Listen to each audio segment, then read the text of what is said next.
Okay, so start by measuring the size of the cake, and once you have all the measurements, you want to drag down two cylinders.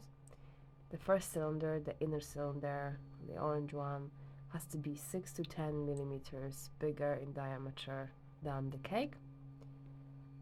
And then the second cylinder, the green one, the green one is going to be the 3D printed plastic part, and you want that one to be about 6 to 8 millimeters thick.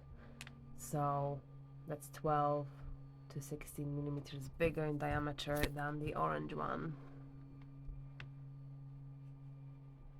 Height-wise, for the green one, you want it to be the same height as the cake, and then you want to add 10 millimeters to that height because you need 5 millimeters spare for silicone and another 5 millimeters spare for the base. Okay, and now I'm going to add wings. Just here, about 2 centimeters away from the body. They are going to allow you to hold them two halves of the mold together with paper clips. So I'm just going to align everything down the middle, so it's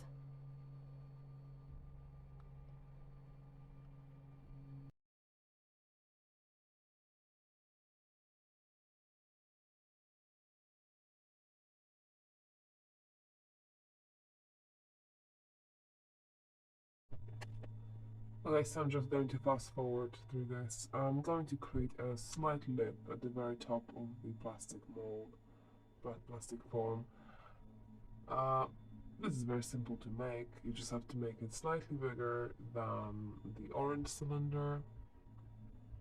See, there's a lip.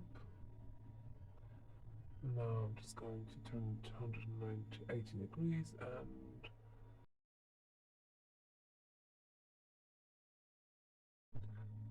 okay, so you now want to separate this form into two parts. You can do the usual way, which is to create a large hollow and then use it to remove half of the form, the exact half. There we go, and then just duplicate it and print both of these, and you will have your perfectly symmetrical form.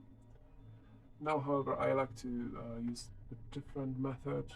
I'm going to cut a very thin slice, 0.2 millimeter, into the form, directly down the middle.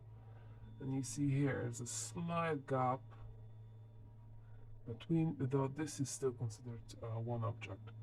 Now, when I printed this is going to happen. You end up with a bit of excessive filament filling that gap in, and to hold its shape, though it will not be as strong as a solid object, but then it will be very easy to pour silicone, keep it together, and then when needed, just cut through that hole with a sharp knife. Okay, and now I'm just making base. Base, remember, has to be 5 millimeters thick.